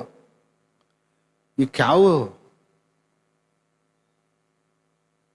చచ్చిపోవటం కూడానా? చూడు ఒక్కసారి ఆ ఒక్క వచనం చూసి, ఆ ఒక్క వచనం చూసి మనం వెళ్ళిపోతాం. ఆత్మవశుడు అంటే అది. దేవునికి మహిమ కలుగును గాక. హల్లెలూయా. ద్వితీయోపదేశ కాండం 34వ అధ్యాయము 5వ వచనం ఒక్కటి చదివేసేయండి, ప్రార్థన చేస్తాం. యెహోవా సేవకుడైన మోషే యెహోవా మాట చొప్పున మోయాబు దేశంలో మృతి నొందెను. అద్దుకో ఆ మాట మళ్ళీ చదవండి ఒకసారి. అద్దండి సేవకుడు అంటే, నమ్మకమైన సేవకుడు అని దేవుడు అన్నాడు అంటే ఊరకన్నాడా? మోషేకి ఒక సర్టిఫికెట్ ఇచ్చాడంటే ఊరకిచ్చాడా? చదువు. యెహోవా సేవకుడైన మోషే యెహోవా మాట చొప్పున మోయాబు దేశంలో మృతి నొందెను. పైన చదువు అమ్మా. మోషే మోయాబు మైదానము నుండి 34వ అధ్యాయం 1వ వచనం. ఎరికో ఎదుటనున్న పిస్కా కొండ వరకు పోయి నెబో శిఖరమునకు ఎక్కెనో అని అప్పుడు చూపించాడు. చూపించిన తర్వాత ఏం చెప్పాడు? నువ్వు పోయి మృతి పొందు అని చెప్పాడు. పోయి మృతి పొందు దేవుడు చెప్పాడు, మోషే చేసి మరణం కూడా. ఎంత ప్రతిష్ట, ఎంత సమర్పణ అంటే ఇక తమ సొంతమేమి లేదు. ఇక బైబిల్లో వచనం మనం మర్చిపోకూడదు. భార్యకే కానీ భర్త దేహం మీద భర్తకు అధికారము లేదన్నాడు. అలాగే భర్త దేహం మీద, భార్య దేహం మీద భర్తకే కానీ భార్యకు అధికారం లేదు. అలాగే భర్త దేహం మీద భార్యకే కానీ భర్తకు అధికారం లేదు అన్నాడు. గుర్తుందా? 1 కొరింథీ పత్రిక 7వ అధ్యాయం. తొందరగా తీయండి.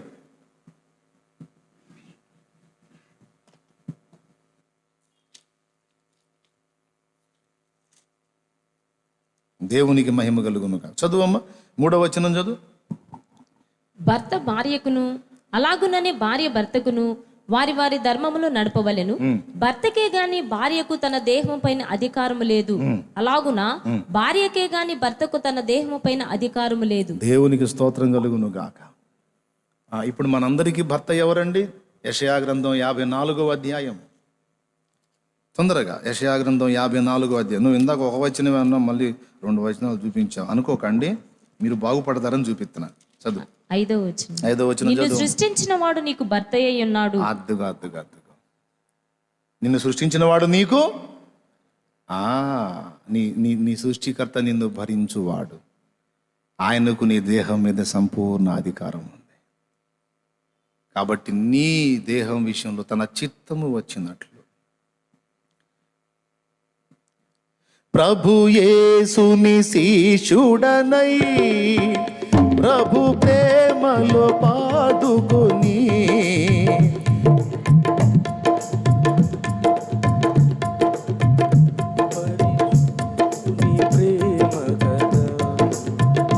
పరమాత్మ ప్రోక్షణతో పరిపూర్ణ సమర్పణతో ప్రాణంబును ప్రభు కొరకు ప్రాణార్పణము చేతు. అబ్బా! ప్రభు యేసుని శిష్యుడనై ప్రభు ప్రేమలో పాదుకొని ప్రకటింతును లోకములో పరిశుద్ధుని ప్రేమ కదా, పరమాత్మ ప్రోక్షణలో పరిపూర్ణ సమర్పణతో ప్రాణంబును ప్రభు కొరకు ప్రాణార్పణము చేతు. పానార్పణం. ప్రాణంబును ప్రభు కొరకు ప్రాణార్పణము చేతు.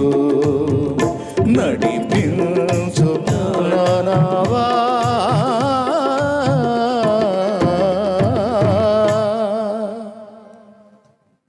దేవునికి మహిమ. ఈరోజు ఒక తీర్మానం చేయి ప్రార్థనలో. నువ్వు టౌన్లో ఉంటే ఈ రోజులో ఒక సమయం తీర్మానం చేసుకొని ప్రతిష్ఠ చేసుకో. దేవుని సన్నిధిలో గోజాడు. ఏదో ఒక సమయం నీతో పాటు ఇంకా ఇంట్రెస్ట్ కలిగిన వాళ్ళు నలుగురు కూడండి, ప్రార్థన చేయండి. లైవ్లో చూస్తున్న వాళ్ళు మీకు అందుబాటులో ఉన్న సహవాసాలకు మందిరాలు ఉన్నాయి కదా, చక్కగా పోయి కాసేపు రోజులో ప్రార్థన గడపండి కొంచెం సమయం. నిజంగా నా ప్రియుడు నా వాడిని తెగ పాటలు పాడుతున్నావుగా, అంత ప్రియుడైతే అంత నీ వాడైతే మరి నువ్వు ఆయన దానివి ఆయన వాడి అయింది ఎక్కడా? ఆలోచించుకో. నిన్ను గురించి కూడా ఆయన కూడా పాడుకోవాలిగా. నా ప్రియుడు నా వాడని ఆయన కూడా పాడాలా నిన్ను గురించి? పాడొద్దు? మనం పాడుకుంటే సరిపోయిందా? లే, పైకి లేచి నిలబడి టైం అయిపోయింది. ఏం చేద్దాం? నేను ఒక పాటో 2 పాటలు పాడించమంటే వీళ్ళు 3 పాటలు. అదేమంటే వాళ్ళు రాకపోయినా పర్వాలా, టైం టు టైం. అప్పుడు మెసేజ్కి టైం ఉంటుంది. నీ టైం ప్రకారం కరెక్ట్గా 6ంటికి స్టార్ట్ చేయాలా. అప్పుడు నీకు ఒక పాట అరపాటు ఇచ్చినా ఇబ్బంది లేదు. స్టార్టింగే ఆలస్యం.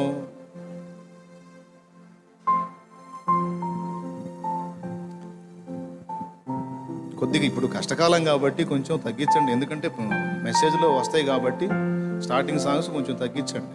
ఒక పాటే లేదా 2 పాటలు అంతే, పరిస్థితిని బట్టి. ఇప్పుడు టైం అయిపోయింది, ఒక సాంగ్ పాడేసి లైవ్ స్టార్ట్ చేసేయండి. మళ్ళీ సెకండ్ది ఆరాధన. నేను చెప్పిన సంగతులు ఎంతమందికి అర్థమైనాయి?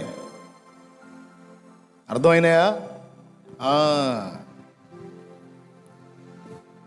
దేవభక్తి సాధనలో మనం దీన్ని ఈ అనుభవాన్ని సాధన చేయాలి. దాన్ని కోరుకుంటున్నాడు దేవుడు. సేవ చేసే వాళ్ళు కూడా వాళ్ళతో వీళ్ళతో పోల్చుకొని ఇంతంత చేయలేకపోతున్నాను అనే ఆలోచన పక్కన పెట్టండి. నీకు ఇచ్చిన దానిలో నువ్వు నమ్మకంగా చేయి. దేవుని ఆత్మ నీకు 100 మందిని ఇచ్చాడా? స్తోత్రం. 100 మందిని చక్కగా నడిపించు. అది కూడా ఆపేసి ఒకటి దగ్గరికి పో అన్నాడా? వెళ్ళిపోవడానికి రెడీగా ఉండవు. నీకు 10,000 మందిని ఇచ్చాడా? నమ్మకంగా చేయి. వాళ్ళందరికీ న్యాయం చేయి. శ్రేష్టమైన ఆత్మీయ అనుభవాలు నేర్పో. ఉన్నత ఉపదేశం చేయి. అంకితమై దేవుని పని చేయి. దైవజనుడా, కృంగిపోవాల్సిన అవసరం లేదు. ఎందుకు కృంగుబాటు వస్తుంది అంటే నీ మనసు ఘనతను ఆశిస్తుంది. నీ మనసు ఘనతను ఆశిస్తుంది. నీకు తెలియకుండానే గుర్తింపును ఆశిస్తుంది. మిగిలిన వాళ్ళతో పోల్చుకొని వాళ్ళలాగా వీళ్ళలాగా నేను కూడా అనే పొరపాటు ఆలోచన నీకు వస్తుంది. కాబట్టి కృంగుబాటు, నీరసం, నిరుత్సాహం వస్తుందని. వాళ్ళు వీళ్ళు కాదు, దేవుడు నన్ను చేయమన్నాడు, నేను చేస్తున్నానంటే నీకు తృప్తి ఉంటుంది. ఒకడి కోసం నువ్వు సేవ చేసినా సరే తృప్తి ఉంటుంది. కానీ కృంగుబాటు ఎందుకు వస్తుంది? ఇతరులతో నువ్వు పోల్చుకుంటున్నావు, ఘనతను ఆశిస్తున్నావు. నీ హృదయం నీకు తెలియకుండా ఘనతను అపేక్షిస్తుంది కనుక నువ్వు ప్రమాదకరమైన ఆలోచనలోకి వెళ్తున్నావు.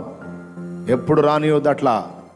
నా దేవుడు చెప్పాడు, ఇది ఆయన చిత్తం. అది స్పష్టంగా తెలుసుకో. ఆత్మ నిన్ను నడిపించాడా? అంతే, కొనసాగదు. ఒకడు కానీ, 100 మంది కానీ, 1000 మంది కానీ, 10,000 కానీ, 1,00,000 కానీ, దేవుని వశంలో, దేవుని పరిధుల్లో, దేవుని అడుగులు గది ముందుకు సాగిపోవాలి. దైవజనుడా, కృంగటానికి వీలు లేదు, లొంగిపోవటానికి వీలు లేదు. ఘనత నాశించొద్దు, లక్ష్య పెట్టొద్దు. మనుషులు ఇచ్చే భజనకు లక్ష్య పెట్టొద్దు. అబ్బో ఆయన పెద్ద సేవకుడు, షాలేం రాజు అంత సేవకుడు, ఈయన ఎంత సేవకుడు, ఇదంతా జనాల భజన చేయాల్సిన వాళ్ళు వీళ్ళు కాదు. మన గురించి మనల్ని మెచ్చుకుంటే మెచ్చుకోవాల్సిన వాడు ప్రభు మెచ్చుకున్న వాడే యోగ్యుడు. మనుషులు గొప్ప అనుకున్నవాడు గొప్పవాడు కాడు. ఎవడు గొప్ప ఎవడు తేడానో అక్కడ తేలుద్ది. కాబట్టి దైవజనుడా, ఇతరులతో పోల్చుకొని నువ్వు కృంగిపోవద్దు. హెచ్చరిక. దేవుని చిత్తం చేస్తున్నాను అన్నది నీకు స్పష్టమైతే అది నీకు ఏ గుర్తింపు ఉన్నా లేకపోయినా, ఘనత ఉన్నా లేకపోయినా, ఆత్మవశుడువై దేవుని చిత్తాన్ని నెరవేర్చు. దేవుడు నీకు తోడయుండి నిన్ను వర్ధిల్ల చేస్తాడు. హల్లెలూయా. ఆయన గుండెల్లో పెట్టుకుంటాడు నిన్ను. నీకేంటి? అలాగే దేవుని బిడ్డ, సోదరి సోదరుడా, అందరిలాగా నువ్వు అడుగులు వేయవాకు. నువ్వు ప్రత్యేకమైన వ్యక్తివి. ప్రాణప్రియుడు నీకు వశమగున్నట్లు నీవు ఆయనకు వశమవు. ఆయన గురించి నువ్వు పాడుకున్నట్లు నిన్ను గురించి కూడా ఆయన పాడుకోవడానికి అవకాశం ఇవ్వు. విజయ్ నావాడు అనాలంటే ముందు విజయ్ అందుబాటులో ఉండాలిగా. విజయ్ రోడ్ల మీద తిరుగుతుంటే నా వాడు అంటే ఏడు మీ వాడు రోడ్ల మీద తిరుగుతున్నాడుగా అని ఎగతాళి చేయరు ఆయన్ని. అర్థమవుతుందా? కళ్ళు మూయండి. ఖాళీ సమయం ఒక తీర్మానం చేయండి, ఒక ప్రతిష్ట చేసుకోండి. రోజులో కొంత భాగం దేవుని సన్నిధిలో నేను గడపాలి. పరిశుద్ధుల కొరకు, ఆత్మల కొరకు విజ్ఞాపన చేయాలి. దేవునితో నడుచుకోవాలి, దేవునితో వ్యవహరించాలి, నేను దేవుని పని చేయాలి. నేను కాలం కరిగిపోతుంది, సంవత్సరాలు గడిచిపోతున్నాయి.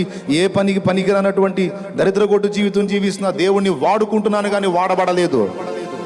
సిగ్గు తెచ్చుకుంటున్నాను. నేను దేవుని పని చేస్తాను, దేవుని పని చేస్తాను. ఆత్మల కొరకు పరిగెత్తుతాను, ఆత్మల కొరకు అంగలారుస్తాను, విజ్ఞాపన చేస్తాను. నాకున్న అవకాశాన్ని, ప్రతి అవకాశాన్ని వినియోగించుకొని నశించిపోతున్న ఆత్మల రక్షణ కొరకు కష్టపడతాను. దేవుని మహిమ కొరకు, దేవుని రాజ్య విస్తరణ కొరకు ప్రయాసపడతానని తీర్మానం చేసుకొని ఇక్కడి నుంచి వెళ్ళు. ప్రార్థన.